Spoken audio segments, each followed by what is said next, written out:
নতুন বছরের শুভেচ্ছা সবাইকে। জলখাবার হোমমেডের পক্ষ থেকে 2024 সালের শুভেচ্ছা সকল সাবস্ক্রাইবার বন্ধুকে। যারা ভিডিও দেখছো ভালো লাগছে পাশে থেকেও সাবস্ক্রাইব করো, শেয়ার করো, চ্যানেলটাকে ভালোবেসো। আচ্ছা, রাস্তায় চারদিকে শীতকালে প্রচুর পরিমাণে কাবাবের কার্ট দেখতে পাওয়া যায়, দোকানেও কাবাব পাওয়া যায়।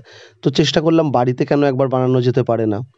বন্ধুর থেকে নিয়ে চলে আসলাম কাবাব মেকারটা, কিনে আনলাম কাঠকয়লা, 40 টাকা করে কেজি নেয়।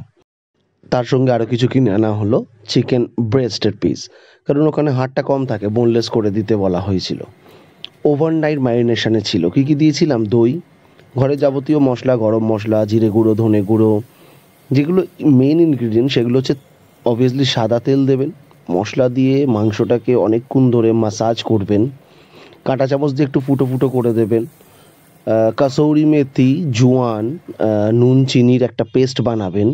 এগুলো বেসিক ইনগ্রিডিয়েন্টস, বাকি খুব বেশি কিছু লাগে না।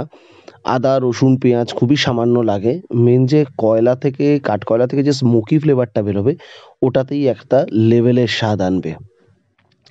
কাঠকয়লার আঁচটা ধরানো একটা খুব গুরুত্বপূর্ণ কাজ, অনেকে একটু প্রবলেমে পড়ে যায়।